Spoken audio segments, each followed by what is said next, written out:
Fear emotion की series में आज हम कैरेक्टराइजेशन ऑफ द क्रिएटर यानी character making of the character जो फियर क्रिएट कर रहा है, उसके बॉडी लैंग्वेज और उसके एक्सप्रेशंस और उसके माइंडसेट को हम इस वीडियो में आपको डिस्क्राइब करेंगे।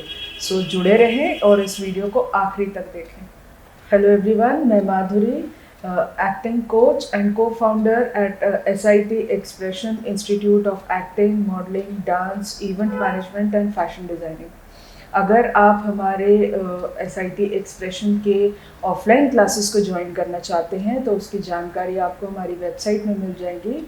तो do visit the website www.sitindia.com।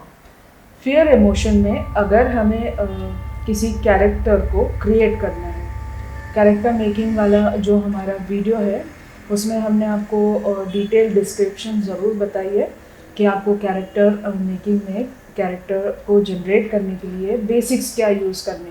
यहाँ हम बिल्कुल स्पेसिफिक बात करेंगे कि हमें फियर इमोशन को क्रिएट करने के लिए जो क्रिएटिंग कैरेक्टर है उस कैरेक्टर को बनाना है। तो इसीलिए हम बहुत स्पेसिफिक रहेंगे towards the body language and also towards the mindset and expression। ये तीनों चीज़ों को हम आज आपके साथ बिल्कुल स्पेसिफिक डिस्कस करने वाले हैं, जिसको आप नोट डाउन भी कर सकते हैं और जिसके रेफरेंस को इंडिविजुअल लेकर आप सीन स्टडी कर सकते हैं। That will give you more correct description and also help you point wise to develop your character. यहाँ मैं आपसे एक नोट करने के लिए रिक्वेस्ट करूँगी, जहाँ आप अपने एक कैरेक्टर को इमेजिन करिए और जैसे जैसे आप इन कैरेक्टरिस्टिक्स को समझ रहे हैं वैसे ही वैसे उस कैरेक्टर को बनाइए। When you will make the character, you will generate confidence। और फिर जब आपने पेपर वर्क कर लिया तो आप उसको फिजिकली जनरेट करिए and do send the videos to us on the WhatsApp number. Character generation के लिए हम सबसे पहले बात करते हैं कैरेक्टर के माइंडसेट को। जैसे हमने पहले वीडियो में आपसे कहा कि डेफिनेटली जो क्रिएटर ऑफ फियर होगा उसका माइंडसेट नेगेटिव ही होगा। तो जब हम नेगेटिव माइंडसेट ले लेते हैं तो वहाँ हमारे जो थॉट्स होते हैं सबसे पहले, क्योंकि हम थॉट्स से ही हमारे माइंडसेट को जनरेट करते हैं कैरेक्टर के। तो कैरेक्टर का माइंडसेट अगर हम जनरेट कर रहे हैं तो हमें वहाँ पर नेगेटिव वर्ड्स देने हैं, नेगेटिव थॉट्स देने हैं और नेगेटिव इंस्ट्रक्शंस देने हैं फॉर द डिस्ट्रक्शन।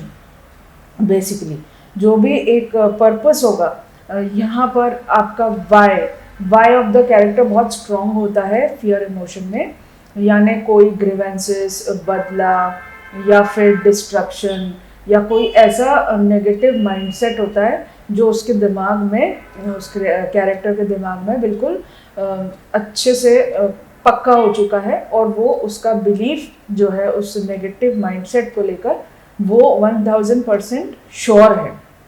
चाहे वो मर भी जाए या वो डिस्ट्रक्ट भी हो जाए, बट वो उस पर्पस को, उस नेगेटिव थॉट को बिल्कुल 100% करेगा कंप्लीट। ये उसका सेल्फ बिलीफ बहुत स्ट्रॉन्ग होता है।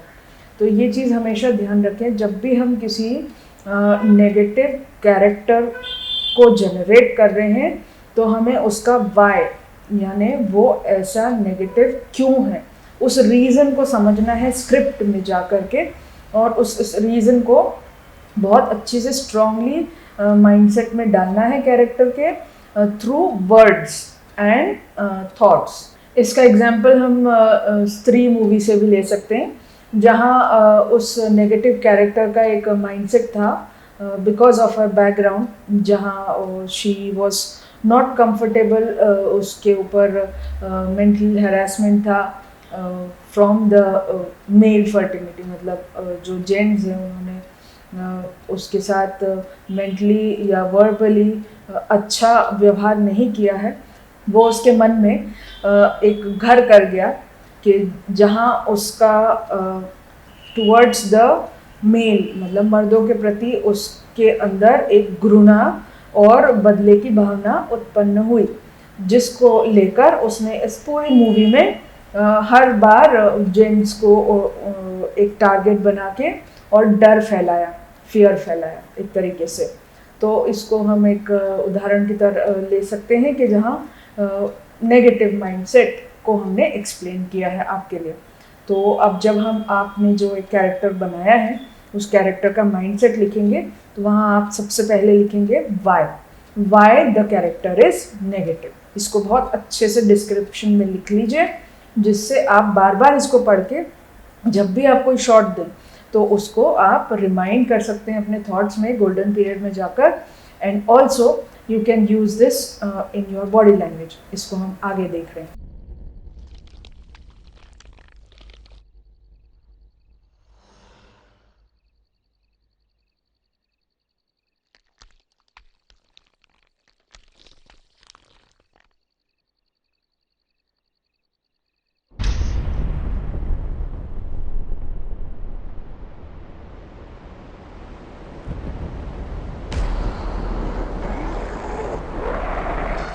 अब आते हैं हम कैरेक्टर के बॉडी लैंग्वेज को लेकर। बॉडी लैंग्वेज को हमने दो पार्ट्स में डिवाइड करना है, neck above and neck below.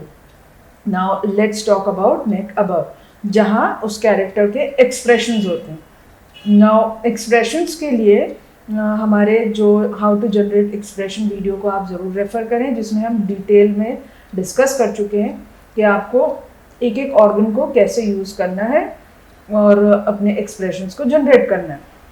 अब यहाँ हम स्पेसिफिक हैं with the negative expressions of the character.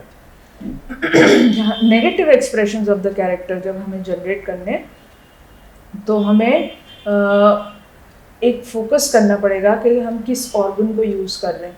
Some or the other destruction has to be there.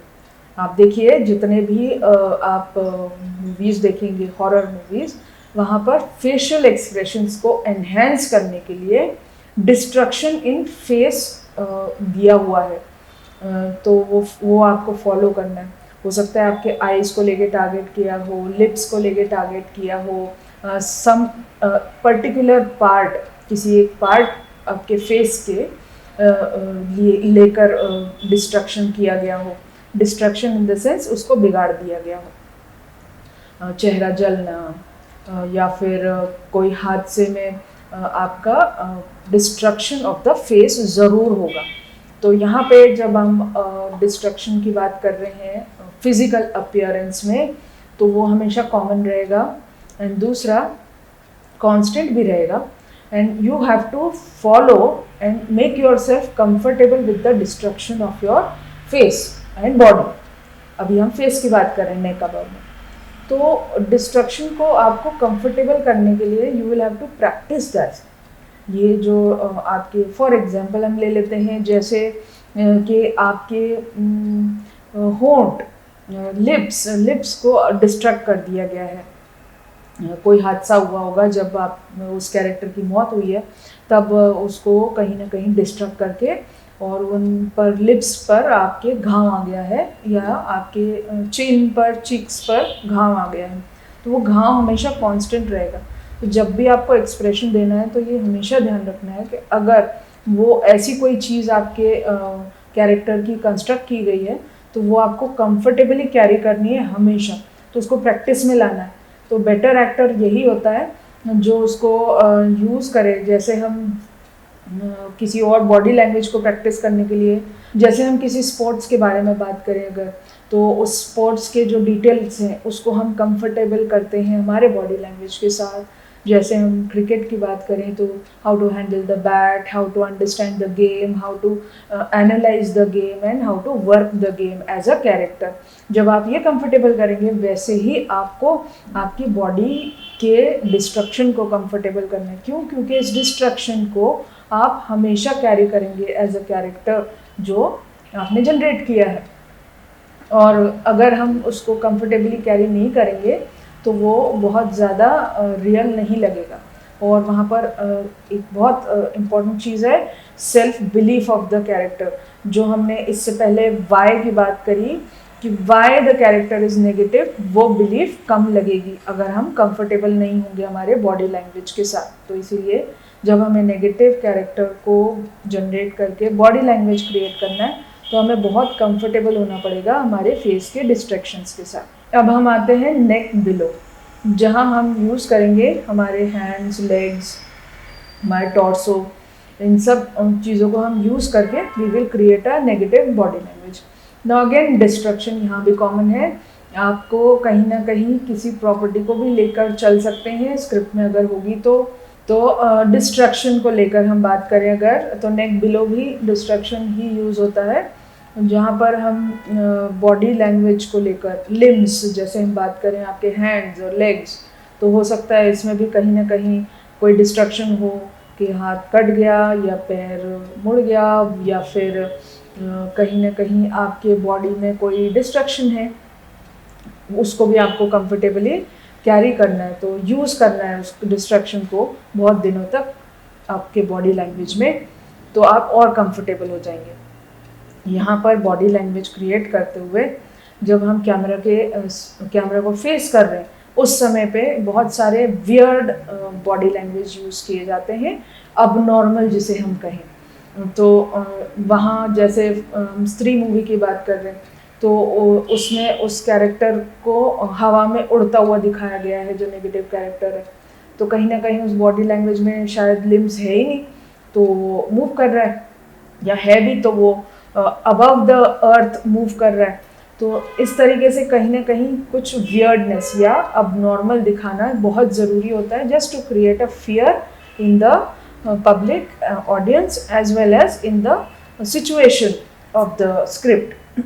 तो इस चीज़ को हमें बिल्कुल कंफर्टेबली कैरी करना है अगर हम वो कैरेक्टर हैं एज एन आर्टिस्ट जिसको फियर क्रिएट करना है। तो सबसे पहले आप अपने बॉडी को प्रिपेयर भी कर लीजिए, यूज टू भी कर लीजिए कि आपके जो डिस्ट्रक्शन स्क्रिप्ट में लिखे गए हैं बॉडी को लेकर वो आप कम से कम 8 से 10 दिनों तक रेगुलर आपके रूटीन में प्रैक्टिस करें, जिससे आप बहुत कंफर्टेबल हो जाएंगे विद द बॉडी लैंग्वेज। यहाँ आप क्रिएट कर रहे हैं फियर को, आप डर नहीं रहे, डरा रहे हैं। तो यहाँ पर आपको अपना माइंडसेट बहुत क्लियर करना है कि मुझे ओवर एक्टिंग नहीं करनी है। ओवर अगर आप किसी को डराओगे या आपकी बॉडी लैंग्वेज या आपके एक्सप्रेशन थोड़े से ज़्यादा हो जाएंगे तो तुरंत वो डर खत्म हो जाएगा और it will turn out to be a comedy sequence. So always keep this in mind कि जो अमाउंट ऑफ बॉडी लैंग्वेज आप यूज़ कर रहे हैं वो बहुत बहुत कैलकुलेटिव होना चाहिए और बहुत रिस्ट्रिक्टेड भी होना चाहिए, बॉडी को बहुत रोक के चलना चाहिए। तो ये चीज़ आप प्रैक्टिस में लाएं। इसके स्टडी वीडियोस आप देखिए, रेफरेंस वीडियोस देखिए एक एक कैरेक्टर के, और आपको यहाँ पर एक नोट भी करना है कि जब आप किसी कैरेक्टर के बॉडी लैंग्वेज को फॉर एग्जांपल नेक बिलो अगर स्टडी कर रहे हैं तो सिर्फ उतना ही स्पेसिफिक स्टडी करिए सीन स्टडी के लिए रेफरेंस वीडियो में, और ज़्यादा चीज़ों को ना देखें, नहीं तो आप डिस्ट्रैक्ट हो जाएंगे। और जैसे ही आपने उनको देख लिया, make a note of all the body language specifically used, जैसे हैंड्स, लेग्स, इन सब के आप नोट्स बनाएं। आज भी आप देख सकते हैं SIT एक्सप्रेशन के ऑफलाइन क्लास स्टूडेंट्स ने एक फियर इमोशन को लेकर एक्ट परफॉर्म किया है।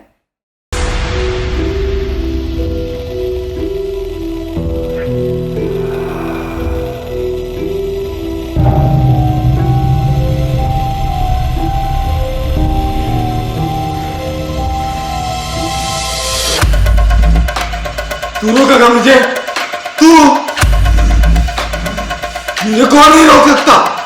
कोई नहीं।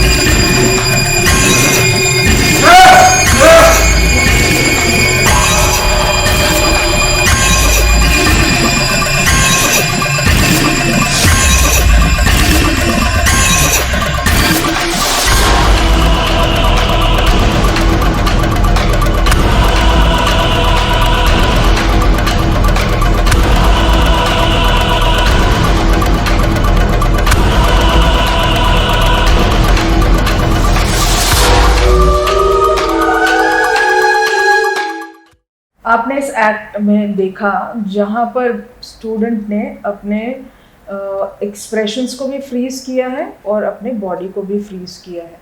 यहाँ पर हम एक्सप्रेशन को सबसे पहले देखते हैं कि जहाँ जहाँ वॉइस को मॉड्यूलेट किया गया है वहाँ वहाँ एक्सप्रेशन को फ्रीज किया गया है या फिर उस एक्सप्रेशन की इंटेंसिटी को एक्सट्रीम किया गया है।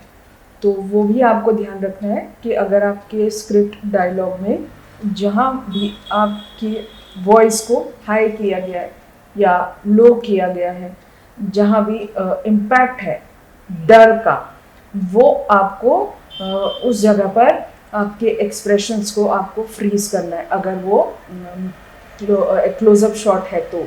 और अगर वो बॉडी लैंग्वेज शॉट है, थोड़ा आप कह सकते हैं वाइड एंगल शॉट है, तो वहाँ आपको अपने बॉडी लैंग्वेज को फ्रीज करना है।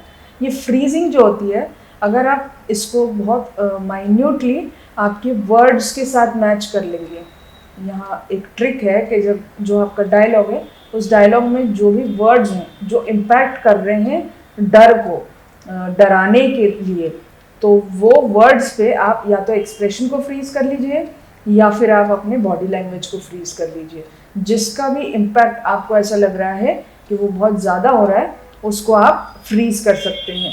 इस एक्ट में भी आपने देख सकते हैं कि जहाँ पर वो इंटेंसफुली कह रहा है कैरेक्टर कि मुझे कोई मार नहीं सकता, उस जगह पर आप उसके एक्सप्रेशंस को नोट कर सकते हैं कि जहाँ वो इंटेंसफुली उन एक्सप्रेशंस को एक्सट्रीम तक ले जा रहा है और जहाँ वो अपने बॉडी लैंग्वेज को एक्सट्रीम तक ले जा रहा है वहाँ वो रिएक्ट कर रहा है।